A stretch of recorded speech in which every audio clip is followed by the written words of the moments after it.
This is the second week in the series of EOS Town Hall. The idea behind this is that we're trying to open up and expand BP communication once again, similar to the way we had during the launch. There's a lot of problems with the network. We need to solve them. Being able to get on a quick half-hour call every day to kind of hash, or every week to hash these things out, I think is a good idea. We got a quick agenda for the day. The agenda for today, we're going to kind of review some of the issues. Currently, the agenda will follow. Should future EOS token be sent to eosio.ramfee and eosio.names accounts be allocated to REX? Should we delete the ECAF referendum is topic 2.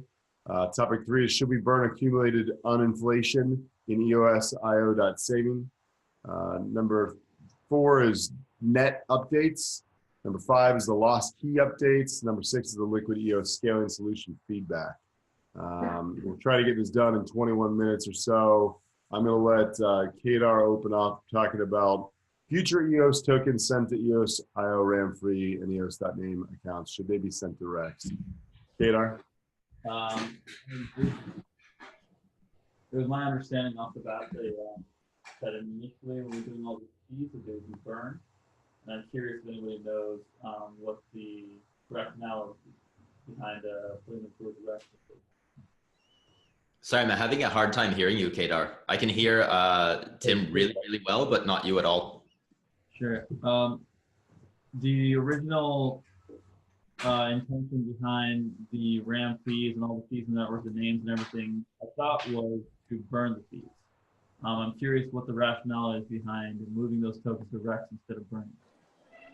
So that you're absolutely right. The original premise was that they would offset either entirely or partially the cost of BPs on the network anyway, and that was one of Dan's big selling points related to the fees being introduced in the first place. That my understanding is this solely links back to encouraging and incentivizing far greater numbers to participate in the REX from a resourcing perspective. So the enhanced liquidity aspects that you get from CPU leasing at higher levels, which Bankor also requires, but also to incentivize, therefore, far greater participation in voting. I think those are the two core underlying drivers behind why they're proposing it. So the tokens would go towards paying out people who are not paying, but paying like REX holders? Is that what it is? Yeah. In short, yeah.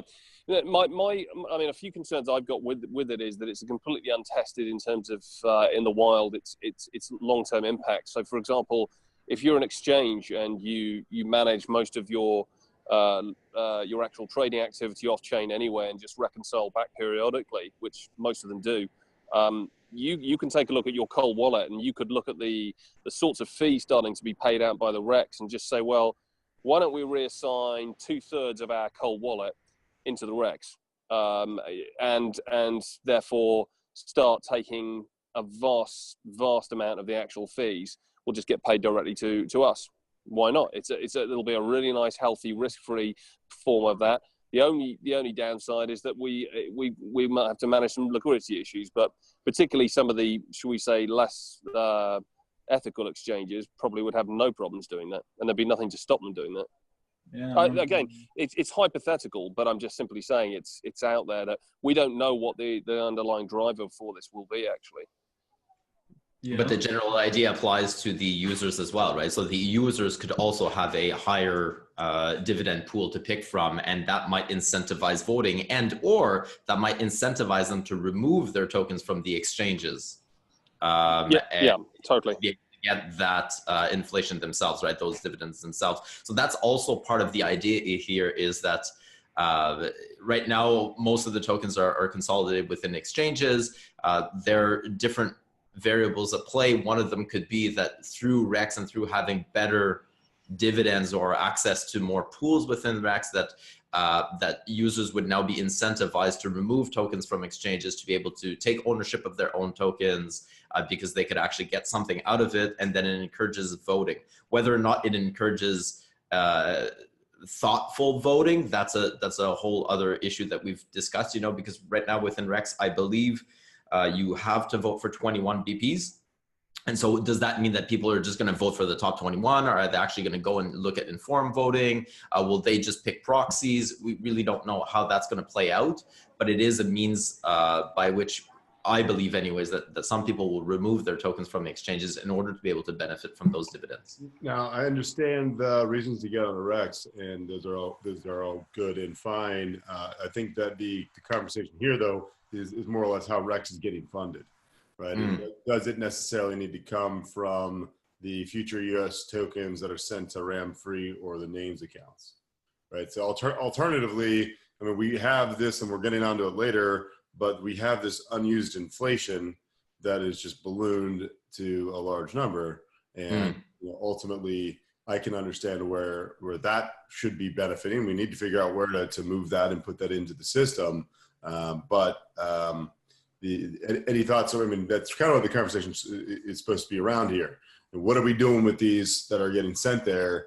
Well, how large is the number right now anyway? I mean, I don't think the names accounts should be that large at all. No, the names and RAM-fee accounts are relatively small. I mean, they're big, but they're relatively small. The savings account is quite high. Last valuation is about 60 million right now. I think it was something like 24 million tokens. That's the largest one, the savings one. Right. So you know, let's you know, in the context of here, you know, are we ever going to, you know, does the system ever, you know, get rid of or burn tokens in any method? Or, you know, is this well, at least the name, the services that are done by the network, whether it's RAM-fee or the names, should those go into something that ultimately expires tokens rather than going to REX? You know, ultimately, do we want to see that fees that are sent there getting sent to REX? Does anyone have any strong opinions either or? This was just our first topic. I personally, I don't have a huge opinion either or on this. But do we want to start seeing a system that actually utilizes a fee and then has that fee destroyed? Yeah, I think we should destroy the fee, and we should destroy savings too, and try and hit a 0% inflation system. Well, we're never going to have the 0% inflation system if we take 1% for the BPs. Yeah, we can if we have enough burn in the RAM fees and the names. It's right now we don't have enough. Yes. Although I agree with you, Kedar, on that. I think that originally, actually, for a period of time, we were negative inflation. However, we've seen that with RAM slowing down big time, as well as the names, the hot names being taken out. I don't see in the short term, anyways, another time where the RAM fees and name fees will be that large to actually offset the 1%. I think those days are gone. Yeah, I mean, maybe future services, though, ultimately, maybe something could get us into that field. You know, I don't know where we would want to be at in fighting for this, Kedar, but the idea, at least of the possibility, you know, are we trying to get more towards a network that has zero inflation or low inflation? That's something that we want. Yeah, correct. Yeah. I mean, in terms of the 4%, I know that the community sentiment seems to be leaning towards burn it. In general, I personally am in favor of burning that 4%. Now, whether or not there's some that's appropriated for some type of testing WPS, that's kind of thing that's a different topic. Personally, RAM fee and name fee, I'm okay with allocating to REX. At the same time, though, very cautious, like David said, we don't know what's going to happen in the wild long term. Now, there's nothing stopping from putting them in there and then turning the switch off sometime in the future. Yeah. Although by then I would assume that like I said, the RAM fees and name fees are not growing very quickly. So I don't see that there's much in there. It seems like it's a somewhat static pot right now that's really not growing very quickly. If that were to be depleted, I don't see it being repleted or refilled anytime soon. Yeah, I mean, I agree. I think this just basically, for me, just open up the larger conversation about, you know, let's all be mindful about the things that we can do to offset inflation. Of course. We're putting that back down. So that being an overarching thought, as we continue this, remembering that that's still there, you know, we'll hit that other the next topic. Well, actually, let's just hit that next. So should we burn accumulated unused inflation in the savings account? I mean, that's a big fucking topic. That one I think is a no-brainer. Yes, the name fees and the RAM fees. It's like, okay, they're small amounts that could be used towards something. Savings almost was never intended to exist in the system. Like within about a month or two, we decided we're not doing anything with these. It seemed to me like that one was like almost a no-brainer. Like we have to burn it because that's such a huge pot of money that if we put it into the system, it could seriously affect price. It could seriously, yeah. Well, there's a couple of things there, right? So one of them is there's I just checked, it's like 24.7, 24.8 million tokens right now in the savings account. So one, it's a huge honeypot. One, it's a security risk in a sense that I think it's safe. So I don't want to be alarming to say it's a security risk, but it is a huge amount of tokens that's there, and it's being refilled quite quickly, right? So there's two things there. One would be, do we burn all of it? And then what do we do going forward? So do we turn the taps off? So there's two systems that I've heard. One is just reduce the inflation to 1%. So the tap is completely turned off, so it doesn't even refill.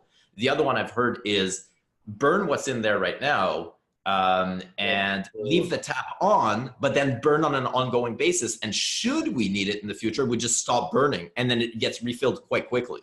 So if we really ever need it, it's still very easily accessible if we really wanted to.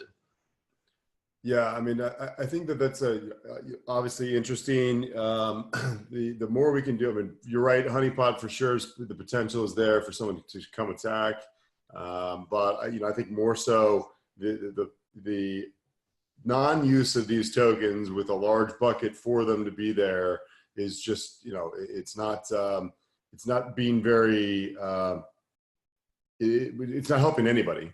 No, there's no point for them to be there right now. There's no point for them to be there. We're never going to use them, right? I mean, we're not going to. Is this going to go towards what was ever the idea of using these tokens at all? Well, the idea was for WPS, right? The 4% went straight up to fill up the WPS pot, which 8 months in, let's say we haven't at all. We don't have a system yet in place. So even if we were to put a system in place, I still think the prudent thing is delete those, burn those. Yep. And then now start refilling if we really want that. So either way, I think it all points to burn those. Totally agreed. I mean, deleting them, burning them, and then turning it on when we have a system that we can use it for, that's the possibility. And definitely a smaller number than we have right now, too. Totally. Oh, yeah. And there's no need for 24.8 million tokens right now. Right. I totally agree there. So if, David, do you have an opinion on that? I don't know if he's around. So the concept of I would say that from my own perspective, I don't think the intention with the savings account was ever that it would be released en masse in any way, shape, or form. It was merely meant to be set aside for the unknowns. So it was to be set aside for any kind of mass infrastructure level work that we may need that we don't potentially anticipate. I'll give you one example. If we wanted to completely remove all dependency on block one, we could, as a community, hire an incomplete dev team to support the eosio code base going forwards, right? With the eosio savings account. That's just one quick example of what it could be used for in theory if we as a community decided that was advantageous.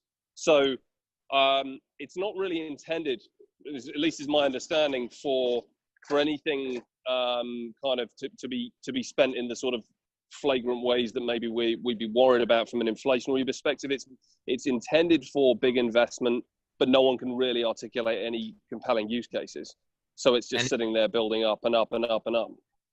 And if we really wanted to do, let's say you brought a really good example, David, of let's say we wanted to remove our dependency from block one and really hire a full-on dev team. I think we could do that from the ongoing refilling of the bucket that's going on every single day. So we could still burn what's there and still be able to afford the full-on dev team. Certainly. I mean, I think this kind of thing should be almost a quarterly vote or a monthly vote on this bucket.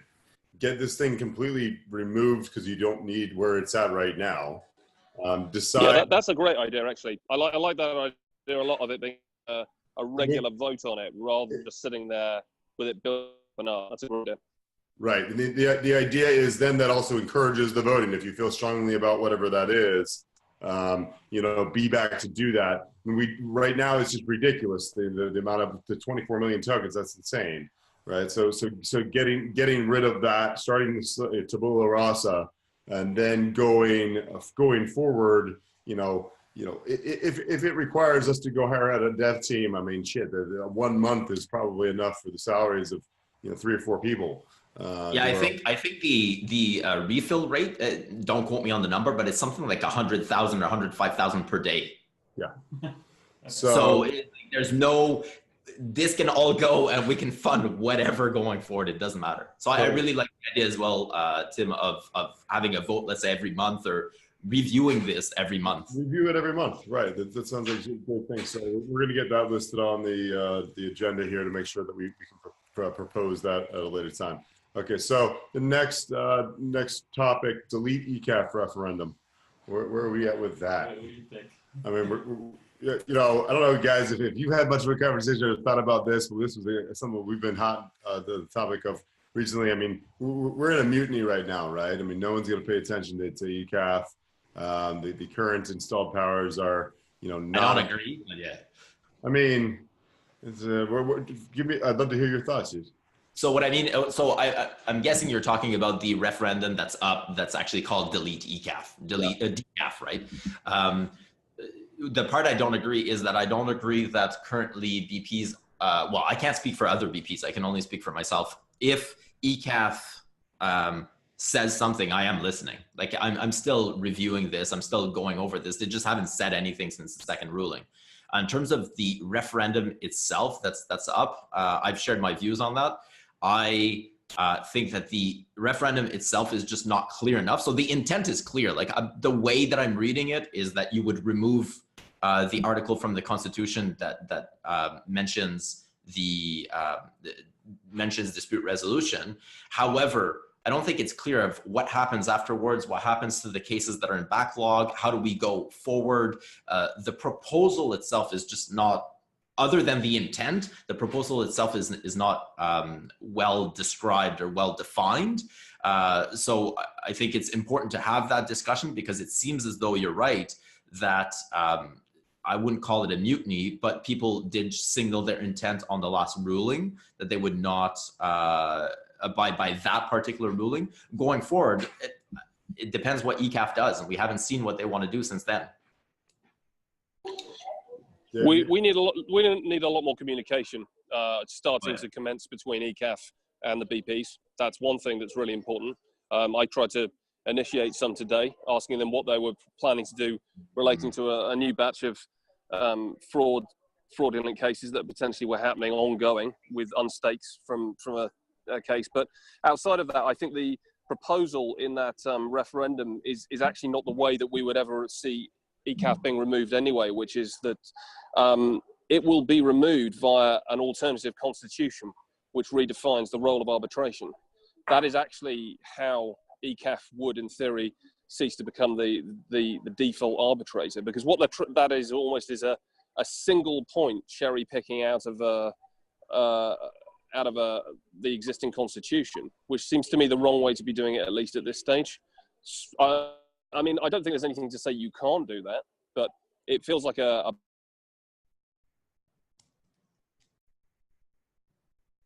situation like this. Lost you for a second there, David. Funded ideas. Can you guys hear me? Yeah, just a moment. We lost. Sorry, I got shit reception. So I mean, yes, yeah, it's me. Don't worry. So ECAF has been, they do in some ways serve a point, but in the general being the last couple of issues, a large part of it has just been kind of discarded. A lot of people are not necessarily, I think going forward that might continue to be an issue, I think a lot of the sentiment that I hear a lot of people talk about is the fact that this ECAF was put up, the members of this ECAF were put up without a vote, without anyone, without an election. I think that there's some people that feel strongly about that. you know, ultimately, I think David's right. Doing this without an alternative for arbitration is irresponsible. You know, I don't know where we want to get to with this. Kedar, what are your thoughts on it? I think, yeah, even though it's not exactly clear how it will happen, if the delete ECAF referendum gets enough votes, it's something that we should focus our efforts on. If that's what the community wants, we should be going in that direction. That being said, like, I haven't seen, like, the voting kind of died down around 1.5%, so maybe it's not as strong. Right. What's the referendum link? Let's throw it back up here. You can go on blocks.io/vote/referendum. Yeah, there it is. All right, I'm gonna throw this back up. This was actually a conversation we were talking about last week, guys, and the fact that, you know, nothing's ever gonna get passed. No. We're sitting at the largest thing is at 1.95%. Right? It's never going to get passed. Period. There's no way we're going to entice enough people to get 15% of the vote in. Some of the things that we like briefly discussed last week. I mean, that's a major fucking issue, right? So is it really? I'm not sure. So we like, I'm speaking from a team that worked for 6 straight months, most of our resources on this. So I'm very, very intimate with the referendum. And how this could affect the ecosystem. I'm not sure it's actually a bad thing. I think that I think that the way that we were envisioning making decisions based on what we got out of the referendum is going to change. But I think that what we're going to see is block producers signaling their positions based on their own thresholds of what they see right now in the referendum. What I mean by that is, let's say a referendum reaches 70 million votes. If I'm a block producer and let's say it's a 99-1 in favor of whatever and reaches 70 million votes, that's like, if I'm a block producer, I could easily say, I'm going to start an MSIG and do that thing. And those 70 million votes are still incredibly powerful. You only need 85 or so to be in the top 21. So I'm not sure that, I'm fairly confident, like you said, that we're not going to reach the 150 million. However, I'm not certain that that's necessarily a bad thing, because we're still gaining access to valuable community sentiment through those. Totally. No, so I love the system. I mean, it's absolutely fantastic. You know, I think that it's unreasonable to think that we can get 15% voter turnout Crazy. Our network to signal the direction forward, right? Mm-hmm. I think that those that participate in the governance, you know, as we build out the proxies, whatever it is, just not. I think it's an unattainable number. You know, I personally think what we should do is curve that down a little bit. Still keep it high to where obviously not everything is going to get in reach. But even if we put that number at 7.5%, you know, that's going to be tough to get to.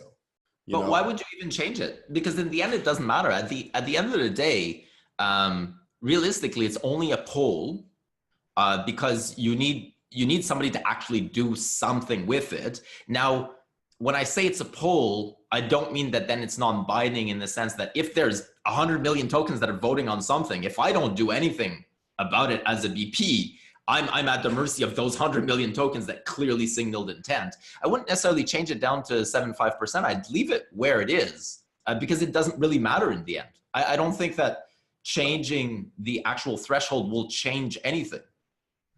I mean, I think that it should. I think that a referendum system should be a clear movement forward on something if we get to an agreed upon. I mean, if any one of these things, if the EOS Core Arbitration Forum, which is a 99-1 vote with 1.83% turnout, if that ultimately would hit 15%, you know, I think immediately then it becomes something in a short period of time that gets done.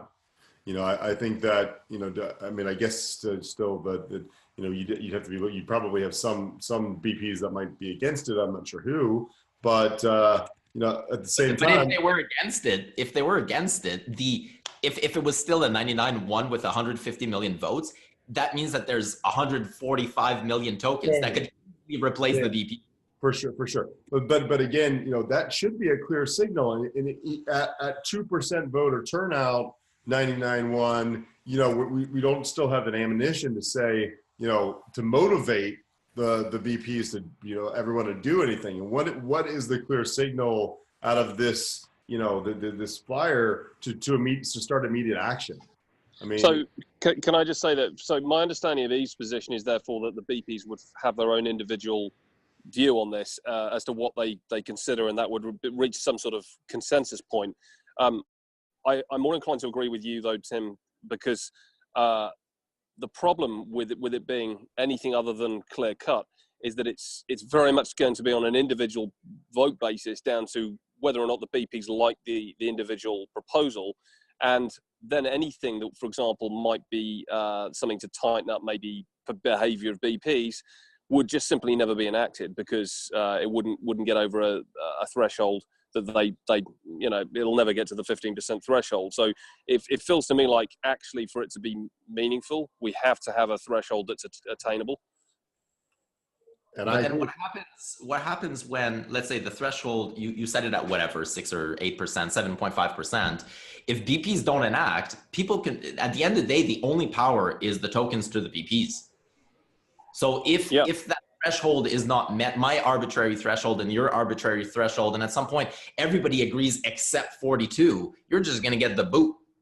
Yeah, absolutely. As in, so you're saying, well, I'm not sure that like a specific number will change very much, because it'll be case by case depending on what it is. And then you will feel the power of the token holders behind something if you don't act when everybody else kind of gets the sentiment that it's now time to act. You know, but I think there's a point to where, you know, when is that call to action you know, defined? And I think that hitting a threshold means that call to action is defined, and that, you know, the expectation of the voters is that it moves forward. You know, we can't say that when it's at 2%. If we get into some sticky subject, that'll be a, you know, there'll be a lot of arguing, there'll be a lot of arguments between the BPs for that. And you know, I guess I don't mind that, but I'd rather see those arguments after the people have signaled that this is something that should go through, and us not having that clear signal for the, you know, the conversations to be had about this being a clear signal. We agreed to this at this point, you know, to move forward. You know, I think the referendum has stronger legs to stand on if there is a clear vote. I mean, right now we defined it at 15%, so we have a clear vote. It's just we're never going to get there. And that's well, let me give you a scenario. Let's say we dropped it really, really low. So let's say we dropped it to 2%, right? And that means loads of stupid proposals, in theory, could hit the 2%, unless other people feel compelled enough to take ownership of the governance process and start voting against to express their views. Right now, they've got no real incentive because they don't feel any engaged either way. If they're worried that idiots are going to start passing really stupid views, you as a whale have got a massive incentive to start getting off your ass and starting to vote. That's if you pay attention, though, David. I agree with you that, let's say 2% might be too low in the sense that you might have 15 at a time that are always hitting the 2% threshold. Well, let's just take, I mean, just take a simple example, right? All it takes is the guys who are engaged for starkness to get off their arse a few of those accounts and actually vote. And they could more than offset 1,000 idiots who are making less informed voting decisions. But that means that you're asking people to, so I agree with you. I think realistically though, we've seen that voter participation is an issue.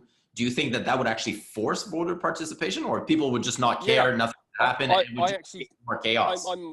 I'm saying that actually it would probably take one decision that some larger holders fundamentally disagreed with, and then got duly enacted by the BPs on something, for them to start taking it very seriously and realize that if they want to avoid anything happening again, they just simply need to partake in the referendum and vote them down, anything they don't agree with. If something were to reach that threshold, let's say the 2%, and you as a BP didn't agree with it, you still vote in favor just to try and get the starkness, for example, to vote against? No, I'm saying that actually, in terms of referendum, we have a simple choice. We can either say that whatever is voted for by the token holders is something that should be enacted, or we can continue to have a completely independent view all the way through and let the vote ultimately decide it. Personally, I'm undecided as to what is the intention of governance of this nature. So there are certain things that really BPs are not meant to be necessarily voting on, like a constitution. It is not for really. I mean, let me give an example. You don't like a particular constitutional vision. You choose not to enact it because the community ratify another one. Actually, in that view, we ought to be respecting the consensus wishes of the community in enacting, even if it's not the vision I personally would like to see. And that's kind of, yeah. So I'm not sure what's the right thing to do in the future model here. I mean, I think it becomes a sliding scale for participation. For if people are able to see that the system is actually getting use and moving towards the actions being taken, I think more people start to look at it, more people start to use it. I think that it's really kind of the excitement has died down. People have seen that there's nothing, that it's not going to hit. It's not going to be there. I mean, we'll wait another 6 months before, 6 months, 8 months, 10 months, 12 months before anything will get close to even, a percentage that's going to look like it's going to move a needle. My guess is, yeah, exactly right. So my guess is some very smart people with a lot of tokens and a lot on in their busy lives have concluded that this thing is a nice opinion poll, but actually has no particular influence or meaningful power by the looks of it. And therefore they'll get back to it later, maybe. And that's where we are with it right now. Right. Hence the low participation rate. Whereas it could be a very useful tool to get actions done. If they really felt that there was a real chance that whatever gets voted on and gets ratified over a relatively achievable level actually would get enacted, you could bet more people would have opinions. The reason we all take elections seriously in politics, even though we have relatively small votes, is we know the end result will get enacted. Same with the referendum in real life, like the Brexit vote, right? It was massive because everyone knew the end result ought to get enacted. Well, maybe it won't, but but that's the principle, right? And so it drives high participation. Well, I think what we do is, so the 15% was, I guess, it came about because of the 10% that Block 1 owns. So there's two things. One is, if Block 1 felt that it was important to vote on something, but they didn't want to necessarily vote on it, if they could abstain, but at least get the threshold up, that's one. But realistically, well, that's not happening. So the other thing could be you just remove the 10% from Block 1, and so the threshold could be the 5%, which I think you mentioned earlier, Tim. Then the 5%, because 2% is really low when you think about it. And what we see is that a lot of these referendums are just not properly built. So please do this. Yeah, but what do I do with it? I still don't know what to do with it. So 5% might be a little bit more realistic. Yeah, I like that. It could be an informal cap. Like whenever we reach 5% as BPs, nothing's changed in the Constitution, but we then now start having these calls and start having these discussions more frequently because of that. Totally agree. I think it kind of then goes to the BP discussion of, this is what the people have decided. The harder conversations are going to come later, but we can always move that number. And if we're reaching 5% too easily, then we move it up. Again, to keep order from the chaos for these referendums, I think that we, again, moving back towards some sort of enhancement protocol system would work well. Similar to the EIP or BIP systems for Ethereum or Bitcoin. So getting back to that, I think will be a good idea. But early on, if we move this down to 5% and say, hey, listen, we're going to start paying attention, there are going to be action meetings. There's going to be action taken about anything that reaches that threshold. Then we may see some more people come out and move some votes into it. I think another thing that was mentioned, Tim, that could be interesting to combine with the referendum and to I guess, get more voter participation out of this as well, or use this as another tool, is that the BPs signal intent with something. So there's two ways of going about this. So the community brings something up, it reaches the 5% or it's close to the 5%, BPs start talking about it. The other thing could be BPs signal intent through an MSIG. We want to do X. And look, there's 15 out of 21 BPs that want to do X, but we won't do it. You've got 30 days or 45 days, community, to give us your intent as to whatever we're thinking of doing, you agree with or not. So you could look at it from both ways, or you could start utilizing both ways. I think that we might start doing that at some point. I think we're heading in that direction. I mean, if that signal could be given and attached to the same referendum system as well, under each of the referendums, basically have a signal from block producers, being able to signal either way, or have one being able to be brought up that is a separate issue that we bring up. It's not a community driven, but it's just a BP driven issue that gets brought up. I think that's a good idea. I think that we have this system of voting in this House of Representatives that we all are, and being able to indicate what the House is looking at doing versus what the common voter is doing is an important thing within the referendum system. So we all are in agreement that it needs to at least be slightly changed in some method, and I don't think that the way it currently is set up will get any action done. It's a beautiful system, and thank you for working on it, Yves. We just need to start using it, and to do that. If not, it's just going to stagnate like it is right now, because it is too high. The threshold is way too high. Yeah. So definitely want to push that into the agenda here to maybe move that. I think 5% sounds like an attainable number. I still think it'd be hard to get to, but calls like this, what the intention of this will be, this is a recorded outlet. Hopefully the community will start seeing this. We want to start inviting the people that run proxies should be a part of these conversations too. This is a kind of an open town hall, open forum. But the BPs and proxies need to get on the same page, because like David said, somebody like Stark's group could come in and really push forward almost any of the referendum once it reaches a 5%. And if you start having that happen, ideally other proxies, other people will come in that start to care, and we'll get more voting, which I think is just important. So it's the participation, as we know, whatever it be, calls and communication, but then more so voting that will really signal a community interest. And getting back to that is something that we really need to strive towards. And if we look at, for example, 5% would be 50 million. It's relatively, give or take, 2/3 plus 1 of what it takes to be a BP. So what it takes to be a BP is whatever, to 82, 83 million right now. So 50 million is like 66%. So there's actual hold behind that 5%. It's just not a number out of thin air. I actually like that probably better as a sliding scale. What number is 2/3 plus 1 of the number of votes it takes to become a BP? I mean, I think that's where we ultimately, ultimately we can get to that number on this system. I think that it sounds like an attainable number to get to. So that's definitely something. All right. So, let's move on from there into, let's see, net updates. Kedar, you want to? Yeah, you want me to just give a quick updates and then talk about more next time, or you want to go into detail today? I think let's knock out those last three things here. Let's hit them real quick. So go ahead, net updates. Net updates.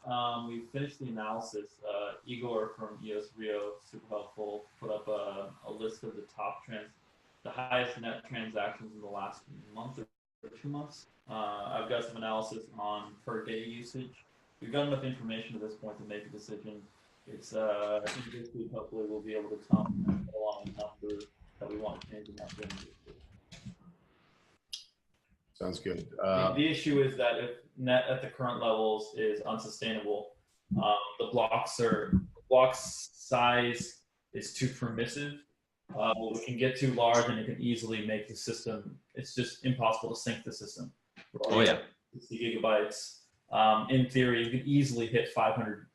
A terabyte per few months isn't even unreasonable at the rates we have it right now set, and we need to bring it down so that there's some reasonable cap to the block size. You're both Yves and David, you're aware of this situation. I mean, this is a massive issue. I mean, so we I think it's Kedar. You invited into a group working on this with Igor and with yourself and a couple of others. I agree with you. It's kind of been on the back burner for a while because CPU was the main thing for a while. We know that in a way net is a ticking time bomb. We have to deal with it before it becomes an issue because that will paralyze the system. The parameters that were set in place in the very beginning were just not based on real life data. We now have real life data. Let's tweak the parameters. Let's make sure that those are good. And it won't really affect anything right now. So even if we lower those thresholds, it doesn't really stop anything. It's just to prevent so that it doesn't go overboard when people start to actually use more of this. And we can see, I think at some point, you could reserve something like terabytes worth of net with very little EOS. Like the parameters set are non-realistic at all. And so they do need to be adjusted with great factors. And I think that the work that you're both doing is great. Let's do it up. It has to happen before Rex comes out too, because the moment Rex makes everything cheaper, it's going to be insanely cheap to just spam the network, spam terabytes of data into the network. So, again, it's a high topic, a highly visible topic, real big issue. Work's being done on it. Thank you, Kedar, Igor. Moving forward, lost key updates. The update is development's almost finished. We're into the testing phase at this point. Should have something out, let's say 3 weeks, 4 weeks from now. That's just like a, easy target to hit. Okay. Maybe So 3 to 4 weeks, hopefully we'll get some of the issues resolved and some of the other token holders will be able to participate after us solving the problem. So that'll be good. And then LiquidEOS scaling solution feedback. I'm not familiar with the work that they've done. I didn't look into it too deeply. Yeah. Yves or David, have you guys looked into it? Yeah, I am familiar with the work. So the idea is VRAM. Well, the first product would be VRAM, as well as an SDK. But let's say that what's interesting right now is the VRAM and DSPs, so DApp service providers and their DApp token. So the idea is right now everything, we are hearing that some DApps are not joining the network because of high RAM costs. I think as of last week, the cost to do, let's say, an airdrop to the full network was roughly like $140,000. I might be off with that number, but it's quite high. It's not as high as what it was when RAM was really, really expensive. And we see that there's potentially a shift of people building their own chains instead of deploying on mainnet because there's a cost of resources on mainnet. We definitely saw that with CPU before Christmas, right? It's too expensive. There's just too much of it. There's not enough CPU to go around. There's not enough RAM to go around. And so LiquidEOS has come up with a VRAM and vCPU solution. Now the vCPU is going to be coming more down the line, but the VRAM thing is through DSPs, you'd be able to get access to RAM. So the same speed through an algorithm, you'd still have that the cryptographic proof that it's indeed, the transaction is indeed signed. However, you'd have these DSPs that are providing RAM in the background that wouldn't be taking RAM on the mainnet. You'd still be able to deploy on the mainnet, so it's not necessarily incentivizing you to go build your own chain outside. I think it's a really elegant solution to the resource issues that we're seeing, and it provides kind of a whole new marketplace.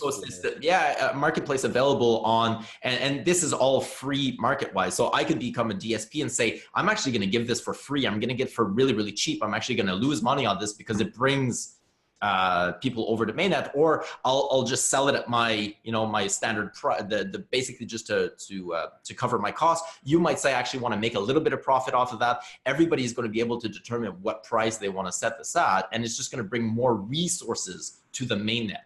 So people have been asking, is this a side chain? Is it, no, this is straight up on mainnet. It's an algorithm that's going to be communicating with mainnet to be able to provide those resources, and anybody's going to be able to be a DSP.